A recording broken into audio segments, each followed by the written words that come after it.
Hi, I'm Andy and welcome to a What's Great video. In this video, we will be having a look at the Addiesdive MY-H5, a homage to Seiko's popular Tuna dive watch. The Seiko Tuna is a series of professional dive watches that was first released in 1975. The first Tuna model was released with an automatic movement and a whopping 51mm in diameter. Subsequent models have been released in a smaller case size and also using quartz movement for better shock resistance. Nowadays, most Tuna watches are powered by a high-end Seiko quartz movement. This Addiesdive is a very close homage of the Seiko SBBN-015 since the day's complication. The SBBN-015 can cost upward to $1,000 on the secondary market, whereas the original 1975 model is extremely rare and will cost a fortune. The Addiesdive, on the other hand, can be bought for well under $100. The watch usually retails at $80 to $95 USD on AliExpress and many other distributors, but it can be bought for much lower during a sales. I got my hands on a Seiko Turtle homage a while ago and grew to like it quite a bit. Despite its size, it managed to fit onto my small wrist. That Turtle homage has a diameter of 44mm, while this Tuna is around 48mm. Thanks to the price being quite low, it was an easy decision to purchase the watch and see how ridiculous it would look on my 6.2-inch wrist. As of this video, Addiesdive offered 3 color variations to this watch: black, blue and green. You can choose to get it with a steel bracelet or a rubber strap.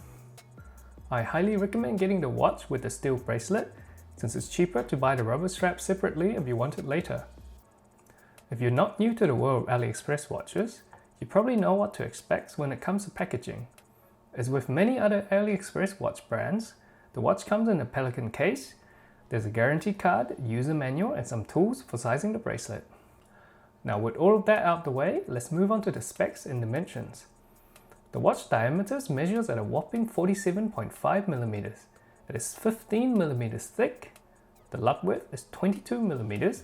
Surprisingly, the lug-to-lug distance is only 44mm. For the watch glass, the watch sports a boxed flat sapphire crystal with clear AR coating. The water resistant rating is 300 meters. Sized down for my 6.2-inch wrist, it weighs in at 176 grams. It is definitely pretty heavy compared to other watches. For the movement, the watch is running with a Seiko NH35 movement. The NH35 is an automatic movement that beats at 21,600 beats per hour. The movement comes with a date complication and also supports hacking and hand winding. It has a power reserve of 41 hours and the out-of-the-box accuracy rating is plus 40 to minus 20 seconds per day. This watch is running at plus 10 seconds per day. Pretty good for the low price. Next up, let's have a closer look at the watch design. The watch has a pretty unique Tuna case shape. The case, I believe, is actually made up of 2 components, the inner part and a shroud covering it. The shroud has a couple of cutouts at the top right and bottom left part, giving us access to the bezel. It is connected to the case via 4 polished screws. The shroud itself is primarily brush finish on top and side, with the lower part of the top edge looks like it's been sandblasted. The edges, top and bottom, have been rounded off nicely, so there's no sharp edges to worry about. At the bottom of the shroud, we have a couple of short and round lugs poking out. The lugs are polished and drilled with hole for the spring bar. The finishing quality is actually pretty good in my opinion. It actually surpassed my expectation for something at this price range. As for the back of the case, the bottom of the shroud is also brush finished. The inner part of the case is polished. We then have a screw down case back that is decorated with the brand's logo and some simple text. At the 4 o'clock position of the watch, we have a screw down crown. The crown is well polished and is signed with the Addiesdive logo. The crown is easy to grip and operates very well. It's easy to unscrew and easy to screw back in. The winding action is also very smooth, as well as the time adjustment. Semi-exposed from the shroud, we have the bezel. It is a 120 clicks unidirectional gear-shaped rotating bezel. The bezel is polished and is well finished. The shroud does limit your access to the bezel, but I reckon it's something you can get used to. Fortunately, the bezel is easy to grip, easy to rotate, and sounds very good when you rotate.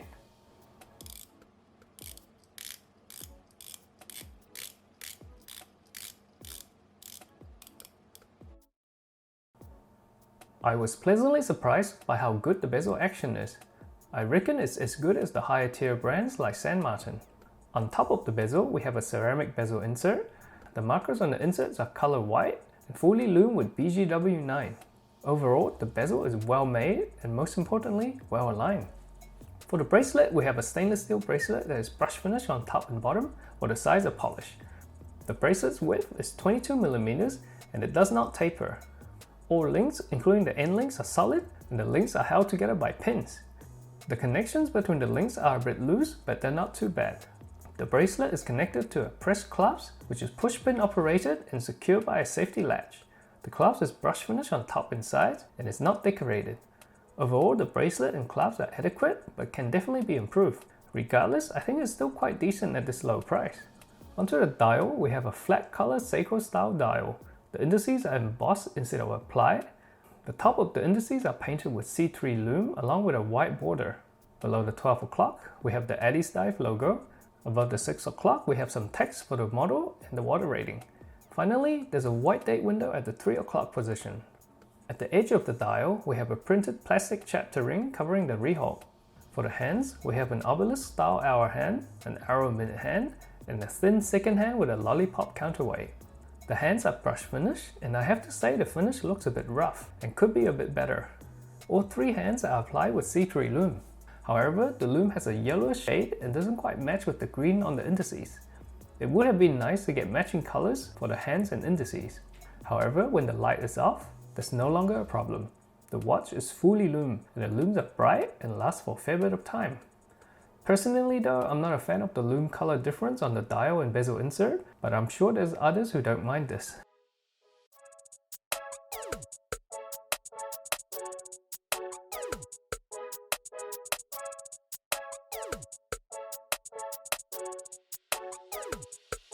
So, how does this massive watch look on my tiny 6.2-inch wrist? Well, it looks fine I reckon. It's definitely on the thicker side at 15mm, but the length is perfect. After all, the lug-to-lug is only 44mm, making this watch a lot more wearable than some of my other watches. My wife thinks the watch looks a bit silly, and so do I, but for some reason I can't help but love the silliness and unique look of this watch. The watch is also fairly comfortable to wear despite its weight and size. I do notice the extra weight, but have worn it for a couple of days without any discomfort. The watch certainly will not fit under a shirt's cuff, and you probably won't be wearing this with a dress shirt anyway.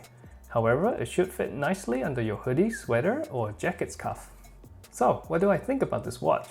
To start with the pros, at such a low price, you do get quite a lot. The overall case finishing is pretty good. There's no sharp edges, the bezel is well made, and the bezel action is superb. The dial is legible and the lume is also excellent. On top of that, we have the ever-reliable NH35 movement powering the watch. Despite its big size, the watch fits even small wrist sizes, and it's also quite a unique looking watch. In terms of cons, the biggest issue I have is the finish on the hands. I think they could have done a better job and make them look a bit more polished. Another thing I don't like is the different lume colors on the dial and the bezel insert. Also, the bracelet could be a bit tighter and the clasp could come with more micro adjustments. Despite these cons, I still think the watch offers great values, especially if you can get it during a sales. And that brings us to the end of this video. What do you think about this watch? Are you interested in getting your hands on one? Or have you already got one? Feel free to drop a comment down below and let us know your thoughts. If you find this video enjoyable or helpful, please drop a like and subscribe for future videos. As a new channel, I really appreciate your support. Until next time.